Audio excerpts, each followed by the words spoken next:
All right, folks, here we go again. It's Tuesday, y'all. It's about that time. You're about to get live with Lonzo and Dusty Vision. It's about to go down like four flat tires on a broken elevator, folks. Like I always say, here we go. From the West Coast to the East Coast and everything between, folks. From Eve after dark to concerts in the park. You're live with Lonzo, the Godfather, West Coast hip hop, and my man Dusty Vision, who's standing by in the dugout, y'all. We're about to bring it to you like nobody else can. Stick around, stick around, stick around. What up, Dusty One?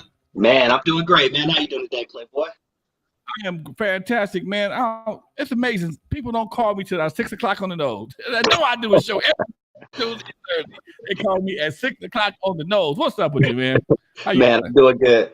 Sounds like my dogs, man. My dogs always want to start barking when I hit record when I'm on the interview. Yeah, that's amazing, man. I've been sitting here for the last hour in the studio, just kicking back, getting my thoughts together, thinking about the show, making sure everything was going to be organized. All the lights came on, all the cameras was working. Set up everything fine. Phone ain't rang. Soon as I push record and play.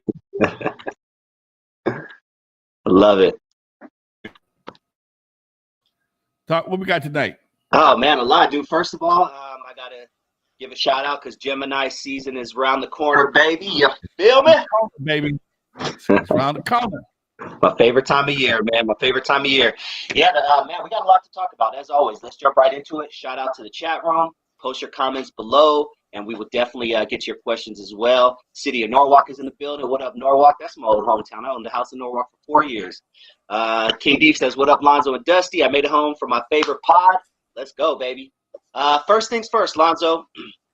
LAPD is warning the public, and they're telling people that there are at least 17 gangs who are actively targeting wealthy people, people in expensive cars, people with jewelry and things like that. I would love your take on that because I try to blend in. I've never been a flashy guy. I drive a regular car. My house is the only thing I care about that looks nice. Everything else, when I'm out, I want to blend in. But what are your thoughts on this? They're called at-home robbers or follow-home robberies. Dude, I've always been warned about that situation years ago. I used to be very, very flashy back in the day, man. I had the rings and the chains. I had the Mr. T starter kit, as they called it. And I never had an issue back then because I always carried a gun back then. I was a different dude back then. And I started hearing so many of my buddies getting jacked and robbed, whatever the case may be. And I just realized it's not worth it, dude. It's not worth the hassle. The cars, if you 9 times out of 10, well, at least a lot of these guys are probably going to Beverly Hills or other rich areas to find the guys in the cars.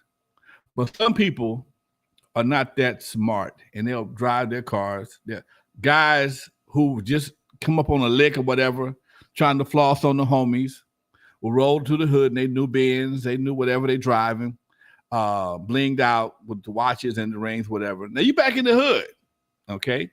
But you don't live there no more, but you want to come out and visit because you still think you're the same guy you were when you left before you got rich, and you're not. You're a target now. And that's something I think is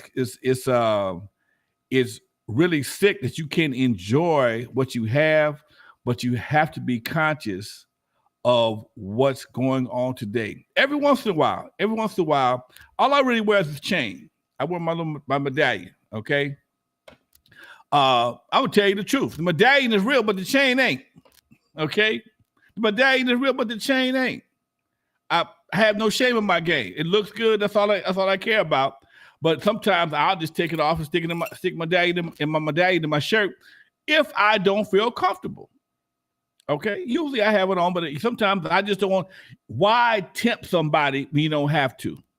That's why I stopped wearing rings and watches and bracelets and stuff.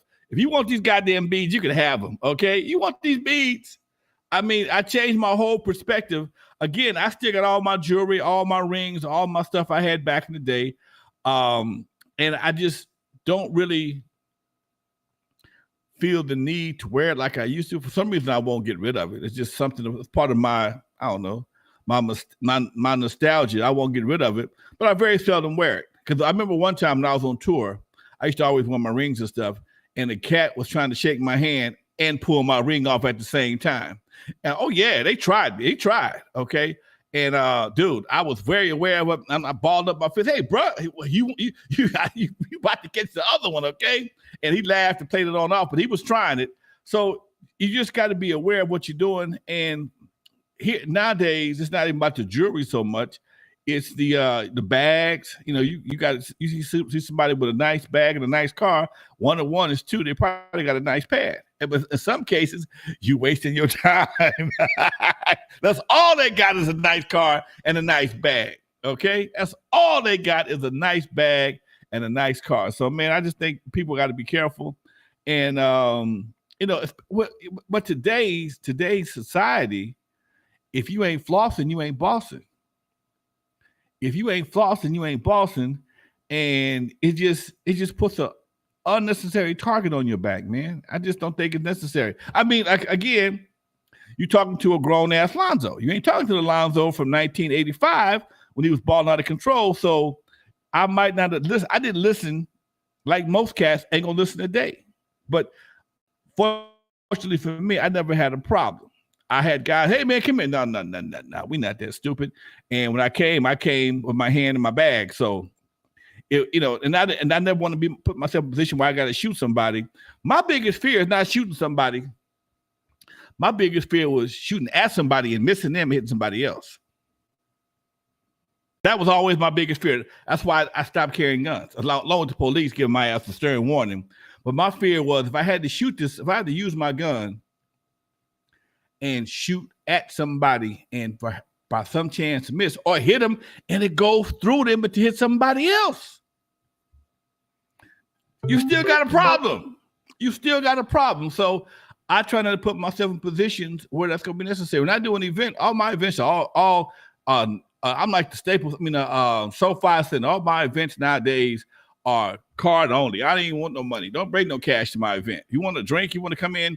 Cash at me. Okay, now you got to go do some digital thievery to get the money. Ain't no money there. Ain't no cash to get. So that's the one thing about having a cashless society is that ain't nobody to rob. Okay. So that's my thought on that, man. Just you got to be careful, man. Yeah, and you have a real reason not to give homeless people money. You're like, man, I don't carry cash on me. I got $7 at me. Dude, that's bullshit there. Because the motherfucker told me I got Square, I got Cash App. Oh, look at you. I tried that. No, man, I got Cash App, man. I take a couple dollars. Yeah, that's cool. Real talk. I had to give him $2, man, because he was prepared. That's some smart shit. I love that, dude. I love that. Yeah, man. Speaking of flashy, I used to, when I would get my financial aid check or I would get my first paycheck from work, first thing I would do is go get the rims, go to the Compton swap meet, get the sounds, get the bright paint. And guess what, dude? I was getting pulled over 15, 20 times a year. You know what I'm saying? And now, shit, ever since I grow up, I'm riding a 2014, Honda, whatever. I haven't been pulled over. I don't even remember the last time I got pulled over. Dude, I like those little small Mercedes, the 450s. I bought a 450 SL one time from a buddy of mine. Riding, just bought it, just got it registered. Man, I pulled off my street onto Vermont, and before I could get to the left-hand lane, the police was on my ass. I saw this bitch 2 weeks later. I've had several cars, and my everyday car, I won't put nothing on it. My Sunday car, my Cadillac, 20s. Nice little rims, but you can tell this is an old dude's car. He just cruising. He ain't trying to jump over that. I ain't gonna jump over a damn thing. I'm just going for a cruise on my convertible on the Sunday. But after a while, you realize all that money you spend on the outside of your car ain't for you. It's for everybody else. Because when you're in the car, you can't see the shit unless you pass by a mirror or a window or something. But you can stand there, stand next to it. But when you ride down the street, it don't do you no good. People, you get the nod, all that right there. And after a while, that's cool. But when you get grown, it don't mean nothing to you. One of my close relatives had a clean ass 64 Chevy. Hydraulics, everything. And when he was driving, he had to have either a buddy ride with him or follow him around, strapped up, ready to protect it. And see, that's the next thing. The police know that if you got a car that look like that, you probably got a strap somewhere close by. It's just process of elimination. They know if they pull you over 9 times out of 10, if they do enough digging, they're gonna find a warrant or something illegal or probably a gun. And they take you to jail and don't tow your car away, or if they tow it away, end up in the impound, they're gonna fuck with it. So, man, bruh, after a while, it ain't even worth it, dude. It ain't worth it. I heard the story about one of my folks had to do some folks started chasing him, and they had to let off just a couple in the air or a couple behind him just to keep them off of him. Now if you shooting, driving, trying to shoot, keep somebody off of you, who you might be. That's how you hit a kid. That's how kids get hit in the cars who ain't got nothing to do with nothing. Okay? That's how kids and other people who ain't involved in this shit end up with bullets in their foreheads. It ain't worth the hassle. That's just my opinion. There it is, man. You know what? Let's keep it on guns for a little while, Lonzo. And not to encourage this, but to discourage it. What made you say back in the day that I'm going to start carrying a gun? Like, what were the events leading up to it? And then what were the events leading up to you saying, man, I ain't carrying a gun no more? You know what? I started carrying a gun. This is no bullshit. I have a cousin that lives in Oakland, and he was in the jewelry business, and he was blinged out big time. And every time we got out of his car, he grabbed his 9mm and put it in his fanny pack. Okay. And me and my cousin was cool. I was kind of blinged out. I didn't trip on LA the way he tripped on Oakland, but he always stayed prepared. Okay. And when I started doing more stuff at the club, I started buying more rings. I started emulating my cousin by keeping my 380 in my glove compartment. But unlike him, the cops was on my ass from behind the club, and they kept catching me with it. And I kept getting gun cases. And when I walked into the court, I just got off of summary probation, and I had just got off of one summary probation about maybe 3 weeks, a month before this one right here. Got caught again, and I got caught like twice in like a 30-day period. I was going to one case, but one case got dropped, and the other one, one case got dropped, and the other one, they threw it out. Whatever the case. Bottom line is, I was lucky, and the judge told me, Mr. Williams, he looked at my record and said, Mr. Williams, you had 3 gun cases in the last 2 years. You've not shot anybody, but you've fired guns in the city limits a couple of times. I'm suspecting you're not a bad guy, but I tell you what I'm gonna do for you.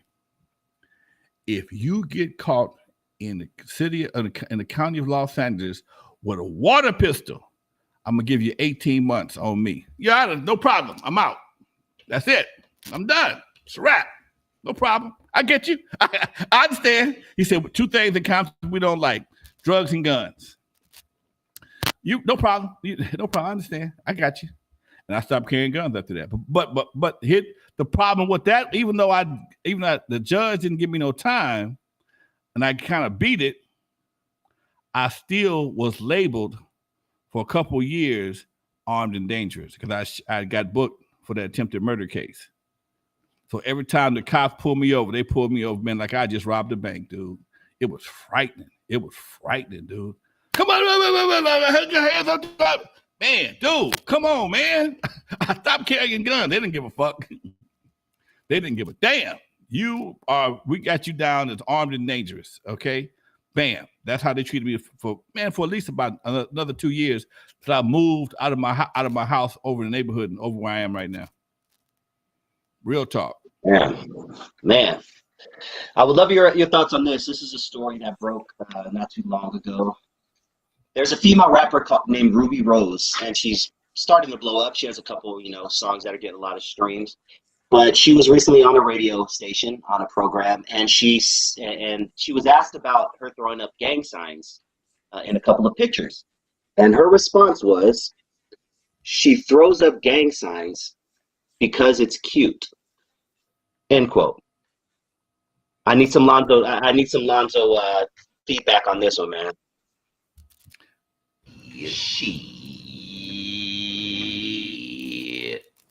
Hey, man, baby, somebody got her fucked up. Okay, that will get you fucked up.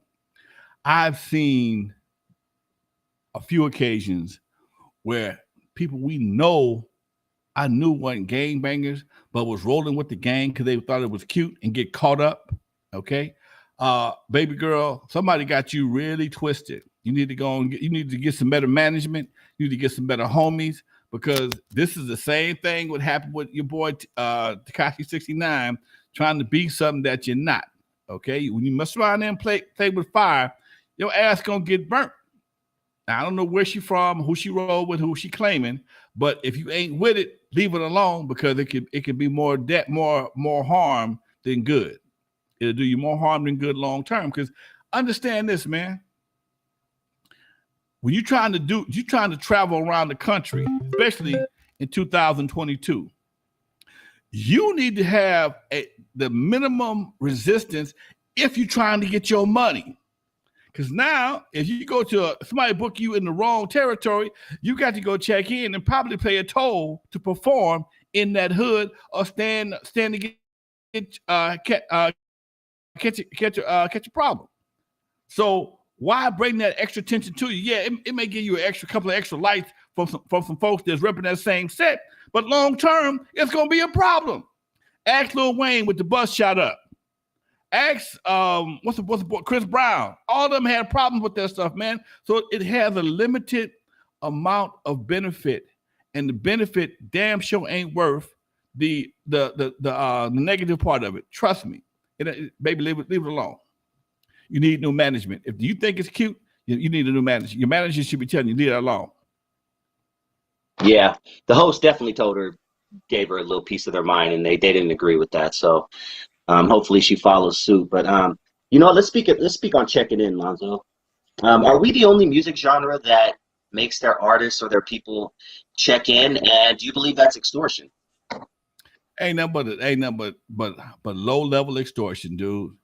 Because you play in a certain game, you represent a certain set, you come into a certain area, you got to come in and get me some tickets, get the homies in, and drop me off something. You got to check in, okay? And yes, it's extortion, and no, nobody else got to do it but us, okay? We're the only ones got to do shit like that. The youngsters, I ain't never had to check in my life, and nobody, man, they glad to see, because I don't represent that bullshit. I don't run in that area. I mean, I never ran world-class record crew. We never had no problems like that. We was always welcome anywhere we went. We never claimed to be gangsters. When you claim to be gangsters is going to be looking to check you to make sure you ain't trying to intrude on their territory. But when you come in with love, and you come in with turn off the lights and lovers and shit, nigga, where we fucking at, okay? Where the motel at, okay? But what you really working with? Whole different vibe, man. That's what we never went for, that kind of shit. It wasn't until later, and it's the same thing. People who were not really with it start playing with it and realize it ain't nothing to be played with. And then now nobody wants to be bothered with it. Think about this for a minute, man.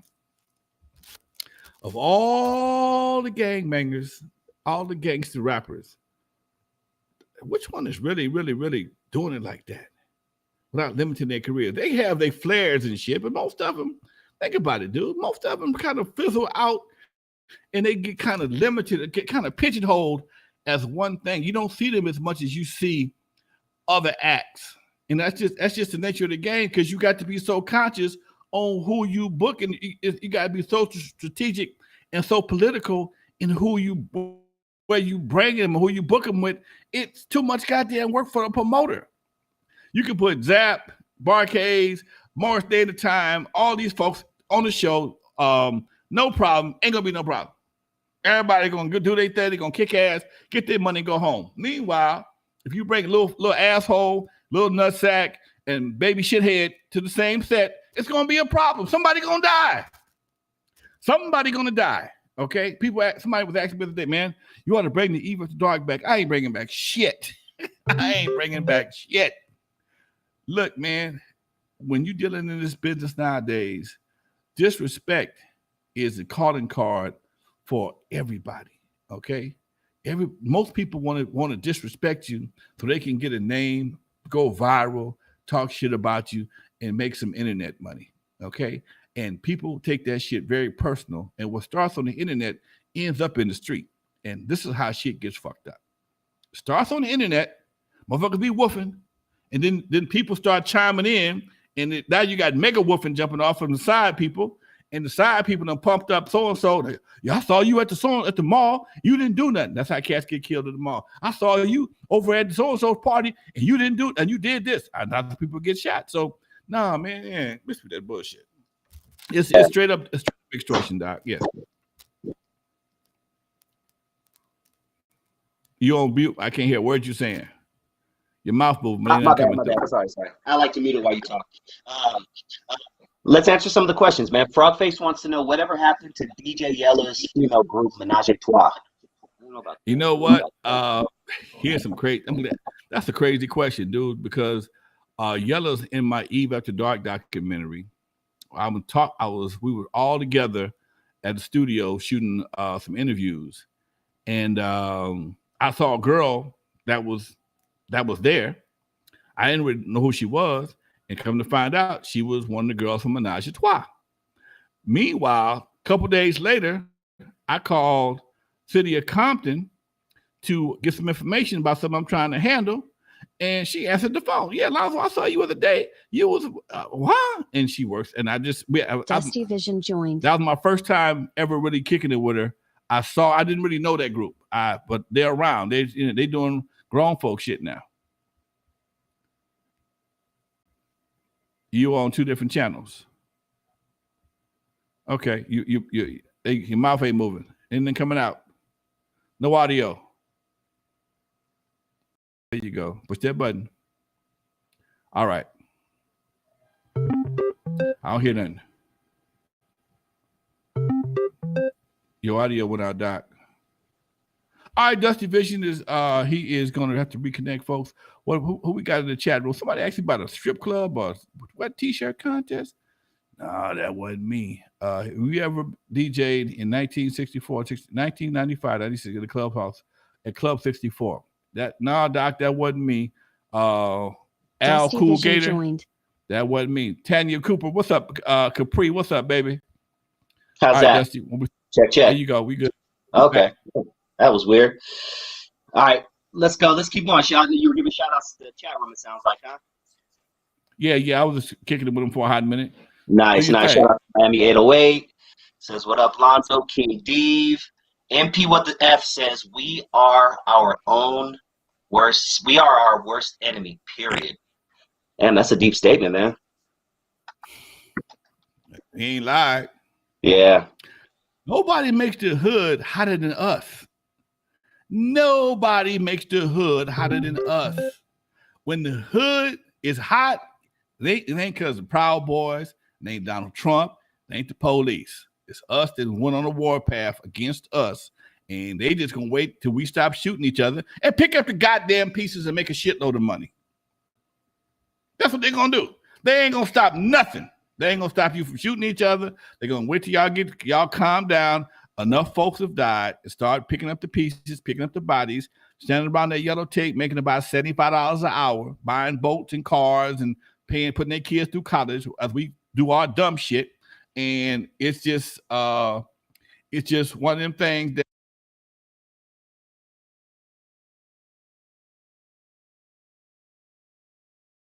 it's one of those things that we do. For some reason, somebody told us that it is part of our culture for us to just annihilate each other on a regular basis, man. And we sit here, and some of us have accepted that as being part of our culture, which I think is the dumbest shit you could ever fucking do. But hey, man, who am I? And yeah, we put a lot of cops' kids through college. We buy a lot of boats. We pay for vacations, divorces. We pay for all that shit because when it comes down to it, they getting paid to pick up the pieces. And guess what? Ain't none of us even getting paid. Ain't many of us getting paid to pick up the pieces because we too afraid to be the police. We too busy not want to be the police to make the police rich. Police getting rich off of us, but we don't be the police. Everybody else to be the police. Think about that. Think about that for a minute. Okay, the Man. hood ain't no white boys riding through the hood, starting no shit and killing up a bunch of black folks. It don't happen. I remember doing 1999. 1999, they had this big old rumor about white boys is coming through the hood in buses. And they was just gonna be running up on niggas and this shooting up folks coming out of Manchester, shooting up folks. And I'm like, ain't no way in the hell, ain't no busload of white boys coming through the hood, shooting up no black folks in a bus. In a bus. How's that gonna work? Okay. But these are the kind of stories. Meanwhile, we get shootings on a regular basis. I just got a call this morning. One of my cousin's cousin's sons got killed not far from my house. Why, I don't know. But I remember seeing it on my Citizens app that I saw the shot. I saw the incident, gunshots on 85th and Figueroa. It's an app I have, keeps me aware of all the shit going around my neighborhood, so I know where not to go. If you don't have it, you might want to get it. Citizens app. It's free, and it keeps you abreast of all the shit happening in your area. Guns, gun shootings, police activity, yellow tape, drive-bys, accidents, all that shit. So if you want to avoid dumb shit, get the Citizen app and go around it. I love it. You know, a few years back, there was a meme going around, and I wonder if you remember it. It was a meme saying that there were white guys with putting on black people masks, like, and going in the hood and shooting at black folks to start problems. Do you remember that? I mean, these masks look ridiculous. Huh? Those masks are kind of ridiculous. I don't think it's ridiculous. Oh, okay. Talk to me. I don't think it's ridiculous. Have you seen that mask? I mean, it looks. I saw the mask I saw. I mean, it looked pretty real, but I don't know. Go ahead, talk to me. Wait. If you look at the mask, I tell you what, it's gonna look at the mask real good. I'm gonna look it up right now. Keep going. They used to sell them on Amazon. Okay, if you got a little bit of makeup skill, the only part it's gonna give you away is around your eyes. And most of the time they wore dark shades. So that part wasn't an issue, especially if you got blue eyes and a black face. And you might not pass. But they wear gloves, they put on the mask, and it was an incident somewhere back east or the Midwest where a dude was actually robbing banks in a mask, and they finally caught his ass. It was a white boy in a black mask. Okay? That's real talk. That's real talk. That's a true story. It was a black guy and a white guy in a black mask. Now, I ain't gonna try and start nothing, but just think about this for a minute, man. I thought about this a while ago. All the shootings we had in Chicago. Chicago is outside of Chicago, it's pretty much non-black. Okay. Right. Outside of Chicago, it's pretty much not that many black folks. Yeah, I think it's huh? Who's to say that couldn't happen? Because man, you got hundreds of people dying every week. Are we that mad at each other? For a while, we had 75, 80 people. Sometimes on a holiday, we peak out at 105 people getting shot. Are we that mad at each other? I don't know. But hey, I tell you what, that's like broken windows in the storm. Okay, I'm not gonna use that analogy. I'm gonna use another one. I remember doing the watch riots in '65. I heard my daddy talk about this, and the same thing happened in 1992. Some people, business was slow, and they was already burning shit. I might as well gonna set this shit on fire and close up shop. They ain't gonna be nothing. They didn't get me. But I might as well go and shut it. I might as well go on. They burn up anyway. I might as well go and cash out and get out of here. If that's how they operate, that was the alleged philosophy of a few people. So if you if you in a storm and it's already broken windows and the kid throwing rocks, who said it was a storm or the kid throwing rocks? I'm just keeping it 100. Okay. I don't know whether it's the kid throwing rocks. If the kid's out there throwing rocks in a storm, who knows who broke the window? All you know is it's a broken window. Same thing here, Doc. And you create a storm of death, and you don't hear about a lot of arrests. That's for damn sure. Think about this, man. You don't hear about a lot of arrests. You see some of them. You see, they got called or whatever. But a lot of them, majority of them, pretty much go unsolved. And you know whether they don't care or they know. I don't know. I ain't gonna put all that out there like that. But hey, man, it has made me think in the past. Real talk. You know what? That does make a lot of sense, my man. You know what? Something that's fresh in the news just as of a few hours ago that's really been popping up on a lot of people's radar is the Supreme Court has voted to overturn abortion rights, Roe versus Wade. I would love your thoughts on that. You were alive and you know, in 1972, I believe, when that came out. Talk to me about that. Man, they've been on that from the day it was passed. And when it first came down to 1972, they've been hating that situation ever since then, dude. That's one of those situations that the right just cannot stand. And the next one is going to be they knew when Donald Trump stacked the court that was going to happen.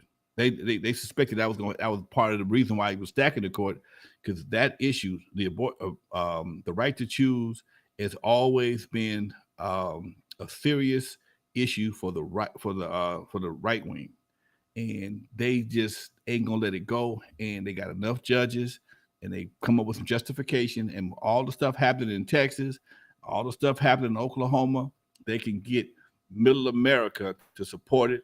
And it just reinforces what they're already doing in certain countries. This is why people have to be really aware, man, and pay attention to this shit, okay? While they dangling shit in your faces, you need to be more aware of what's really going on around you, okay? Because if they do something over here, see, it's like rain. One drop of rain don't do shit. But you get enough rain, you can get you a fucking thunderstorm. I mean, let's say, you know, you soaking wet, okay? From all this rain. So you got one law change over here, one law change over there, and you change the law in Texas, and everybody was running to Oklahoma. Oklahoma said, oh no, can't come over here with that shit. They start shutting down. Now, next thing gonna run, I don't know what Louisiana's doing already, but if they can't go to Louisiana, Arkansas, then that means the middle of America, you can't make a choice. You pretty much stuck with a baby no matter who give it to you. And that's the part that's really, demented. Because you talking about the part of the country where some funky shit be going down.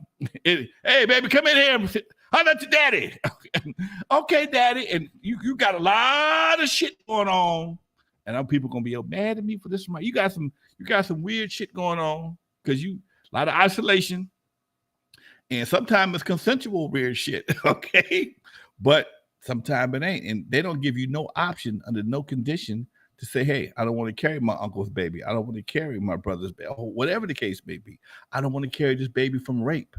Nah, that's your baby. And because if God didn't want you to have a baby through rape, he wouldn't have allowed you to have ovulate during that time or enjoy it. Huh? Come on, man. But this is what you're working with. You got a whole group of people in the Senate right now that is doing their best to drag us back to the 50s. They're doing their best. Between abortion laws and voting rights, they doing their best to drag your ass back to the 50s. And man, they passed a law in Georgia.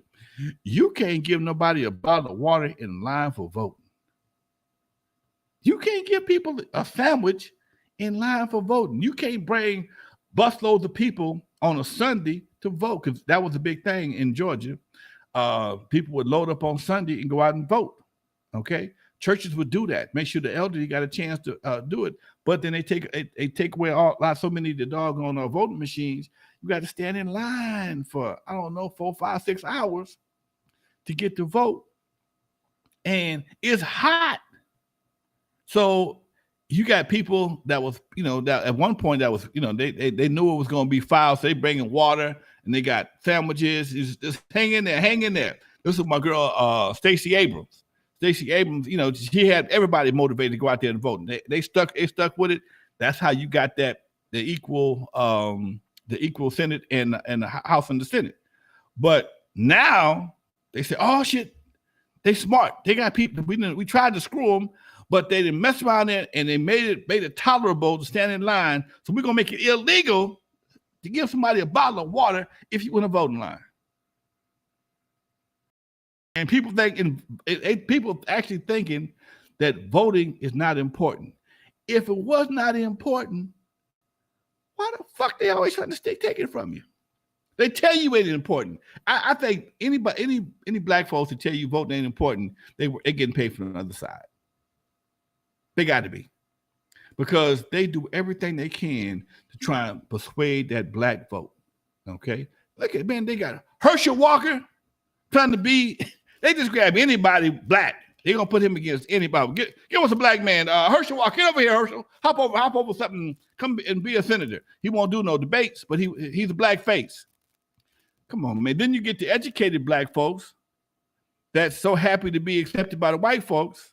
They'll say and do anything that they have to keep their position. Although black folks help put them in position, they still will not benefit them. What's that goofy looking brother's name out of damn it, looked like one of the Cosby kids. They had a Cosby kid meme of homeboy. He looked just like him. Oh man, I can't think. Tim Scott. Is it Tim Scott? Is it? Oh, y'all. I'm talking politics now. It's a brother. It is, yeah. Tim Scott. Tim Scott, goofy looking brother.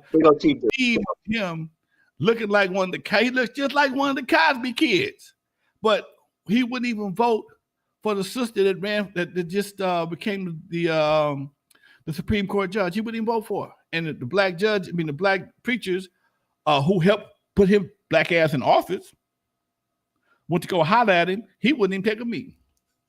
So this kind of stuff we're dealing with, but getting still. Oh man, don't vote now on me. No.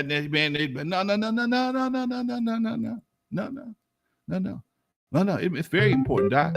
And I tell you, ones that's the most important, the ones that's right here in your backyard. The mayor, city council, the county you live in, wherever you are, them the ones that's the most important.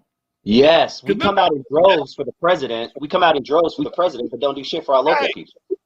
Man, one of my partners is a political analyst. He said, man, in Compton, it's 105,000 people, and the decisions for mayor, city council is made sometimes by maybe 10,000 people total. 10,000 people total. Out of 105,000 people, only 10,000 may actually cast a vote. One of my partners lost a race by one vote. He lost by one vote. One. That's how serious it is. Okay. And found out it was some issues with that vote. So, here it is, especially when you got, see, one thing about a city council person, they got to talk to you personally. They can't run from you. Them people represent you, your neighborhood, your house. They affect your block. And if you got a problem in your neighborhood, and you got to go to city council. That's why I like Compton, because Compton is a small city, and I know most of the city council. I know my city councilman there too, but it's like 15 of them people, because they go from they all over the place. But Compton has only had 4 city councilmen and 1 mayor, and it's a much more tight-knit area. It's only 10 square miles for the city of Compton, and it's a whole different situation. So if you are involved in especially a small town like Compton, well, ain't a small town, but it's Compton the size of Compton, a city the size of Compton, it's be very, very interesting to be a part of the politics, because you can see how your money's being spent, how your taxes going up and down, and where the money actually going, and you can make an impact on that. They banking on your ass not coming to vote. That's what then you wonder why shit be messed up in your neighborhood, because your ass ain't said nothing. Silence is approval. Silence is approval. Whether it be city council, in your house with your kids. Your kids are tearing up the house. You don't say shit. Guess what? They figure it's cool. They figure it's cool. Mama ain't sitting there. Daddy ain't sitting there. Tap some more shit. Yep. Damn, I love these talks, man. I love these talks. I'm very curious on your thoughts on this, because you've been around, longer than I have. There was a time where Black folks mainly voted on the Republican side. I think something like 80 to 90%. And then I guess around the 50s, there was a major switch, and now the majority of Black folks vote Democrat. Do you know why? What changed? Was it the people changed? Did the parties change? What do you know about that? Okay. I think it was FDR, Roosevelt. I think Roosevelt was when the change came in. The New Deal. I think when Roosevelt came into office, that's when don't hold me to it. I kind of know it, but you caught me off guard a little bit. I think it was Roosevelt when he came into office. That's when things changed because he brought the New Deal and it came with so much other stuff. I know Kennedy was a Democrat, and all the Black. My mama loved Kennedy, so that's 64. I'm 7. I'm 7 years old when Kennedy was assassinated. They cried. Oh, they cried like, boom! Somebody in my family died when Kennedy got killed.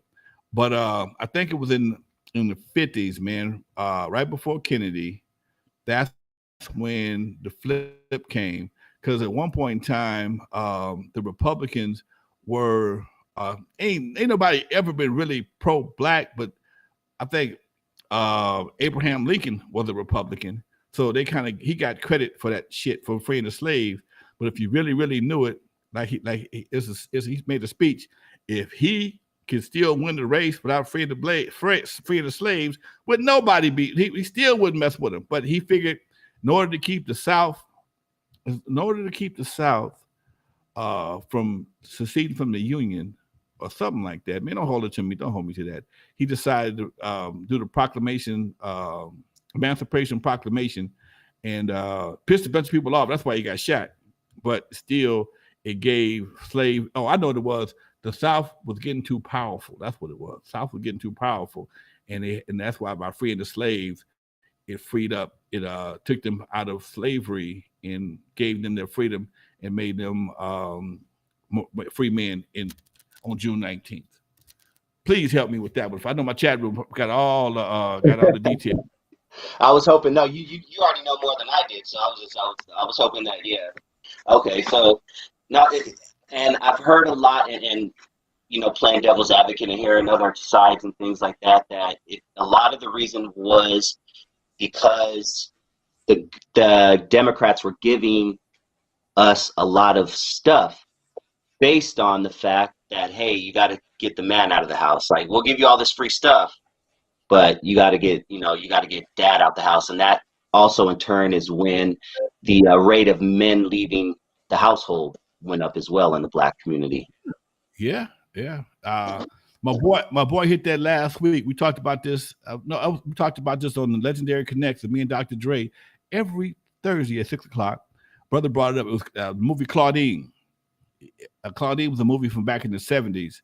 It starred Diane Carroll and James Earl Jones, and it showed how the welfare system. She had like 6 kids by various dads, and the welfare system. As long as you don't have no man in the house, we'll give you welfare, place to stay. But it was bare minimum shit. She still had to work. And she had to lie. If homeboy gave her a toaster, she had to hide it. She couldn't have a phone. She couldn't. Oh man, it was horrible, dude. It was just basic shit. And according to the movie, I think they were in Chicago.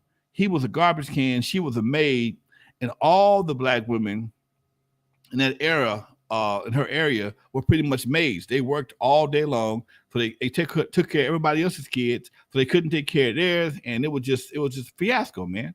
But yeah, if a man came around the house, if he spent the night, if he hung out or whatever the case may be, shit. It's almost, well, I ain't gonna say it that way now, but they kind of made it, they kind of implemented some new laws that kind of did the same thing again. What I mean by that is, I think it was like 2010, 2011. They passed that law where if you were, let me back up. For a long time, if a guy was in jail and his girlfriend was free, he meet him a girl while he was in jail. She had Section 8. He got out of jail. He can come to her house. Okay, and that was the move for a lot of brothers. They go to jail. They catch a case, go to jail, get them a girl with a baby or two, whether it's their baby or not, but they got a place to stay because she got Section 8, blah, blah, blah. But a lot of these housing situations were turning into gang-infested situations. Ask me how I know, because it happened to one of my kids' mama's house. I'd go see my daughter, and I got to pass 15 dudes. Nobody know who the hell I am, and they don't care. And it was very uncomfortable for quite some time. These guys, ex-convicts, looking for trouble, shooting dice, drinking, smoking, whatever the case may be. So Bill Clinton passed a law that said if you have a felony, you cannot live in a federally funded housing situation, Section 8. Okay? So now that cleaned out a whole bunch of shit. But it also made a bunch of people homeless. Because if mama caught a felony, and the kids were staying with auntie or whatever the case may be, the kids, they homeless. It kind of backfired in so many different ways, just like when Reagan changed the mental health laws. Okay, he emptied out the mental health facilities when he became president. Pulled all the money out. Everybody was gone. They still got a few of them, but most of the programs got killed. All the federal programs got killed. They still had state programs. I had a cousin that stayed in the state program all his life. But that's how you get a bunch of homeless people, a lot of homeless back in the day with mental issues, because they can't function. And them Republicans didn't give a damn about nothing but money. Nothing but money. That's it. Okay? And now you can, if you mess around there and if a parent or mama with kids get a felony some way, form, or fashion, y'all homeless. You got to go find somebody to live with because the government ain't fucking with you. I know somebody it happened to personally. What the son caught a felony that was living in the house. Everybody had to go. Everybody had to go. The son caught a felony, and everybody in the house had to go elsewhere. Okay, just thank God they had family to take them in. But yeah, if you got a felony, and this is the kind of shit they do, that's same, and on one end, it clears up some shit. On the other end, it bites them in the ass. But the people that bite in the ass don't care. They wearing sagging jeans anyway. Man. I love this game, Lonzo. I love this game. Let's keep it pushing, man. Let's see here. Oh, somebody says, why will the government give a high school graduate a $100,000 loan for college, but not give them a loan to open up a business in their neighborhood? Shout out to Funky Things Production 3. That's a deep one right there. The same banks will give you money to buy a car and won't give you money to open a business up. Okay, because the money that you get for a student loan, you can't file bankruptcy on. That's why they give it to you. George Bush did that. George Bush made it perfectly clear when he got in the office. Two things: he changed the bankruptcy laws to say that you could not file bankruptcy on credit cards, because you should file bankruptcy on credit cards. You can, but you can't get not like you used to, just wipe all your debt clean. You're gonna pay something. Oh no, I'm sorry. It was medical expenses. Medical expenses. I know it was student loan for sure. I think it was either medical. I know it was student loan for sure, credit cards, or something else. Medical expenses. I know for sure student loans was one of the things you could not get a charge off on credit cards. You can get on bankruptcy. You can get a partial charge off on, I think it's either, man, I remember the law. because I had to file bankruptcy and I got sued. They wouldn't give me a full discharge. They made me pay, I think it was 30 or 40%, $65,000. Yeah, I remember that shit like it was yesterday. Okay. Yes, sir. You muted out. Ouch. Man, Lonzo, King D says, Lonzo, did you kick it with promoter Doug Young? I know Doug very well. It's a good buddy of mine. Promoted everybody's hits from World Class Record Crew to Tupac. Good brother. Yes, Okay. sir. Okay. Him on the show. He got his own podcast coming. He ain't talking. He must have. And I tell cats all the time, bruh, if you can tell your story in an hour or 2 or 3, you ain't got much of a story to tell. If you, I can't do no podcast because I can't tell my story. Bruh, we got 36 people on this line right now. 36 people ain't gonna hurt your podcast. Ain't gonna hurt your story. All right. And if you can tell your story to 36 people and that's it, then you ain't had much of a story to tell. That's real talk. Let me ask you a quick question about credit. In Crush Groove, the popular hip hop movie Crush Groove from 1983-84, there was a scene where Russell and I forgot the other white guy's name who helped him build it. They were in a bank. I'm trying to Rick Rubin. They were in a bank and they were trying to give a loan and they were trying to explain to this guy behind the counter what hip hop was. And the white guy was like, "Oh, I don't understand. Get out of my bank," basically. Did you, on the West Coast side, did you experience that? What were your experiences with trying to get credit, for when you were trying to chop your way through hip hop, or did you just use cash? Like, what was your experience on that level? Dude, I have never had a business loan in my life. Never. In my era, your hustle was your credit. What I mean by that was,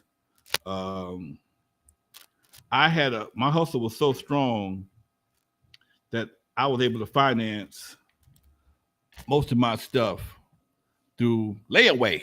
Okay, the simple old layaway. I was working that much, man. Dude, you're talking to probably one of the first DJs, the first consistently working DJs in Los Angeles. Okay, so there was a music store in Hawthorne called Hogan's House of Music. I'd rent speakers. And I'd make enough money and then they would close on Sundays.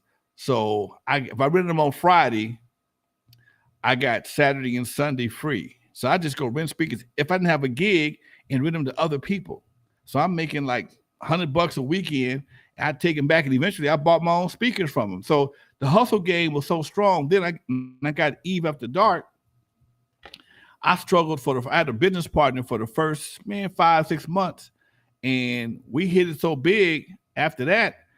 When I wanted something, I just wouldn't bought it.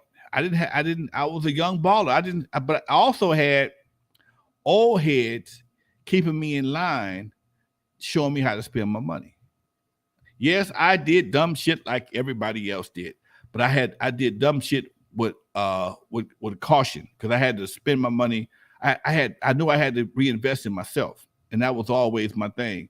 Yes, I bought suits, I bought some jewelry, but I knew I had to own my own sound system. I had to own my own truck. I had own my own lights. So I had rented shit for so long. And my old man always told me, if you rent shit, if you're going to use something long enough, go ahead and buy it. Cause by the time you rent it 5 or 6 times, you done bought it any damn way.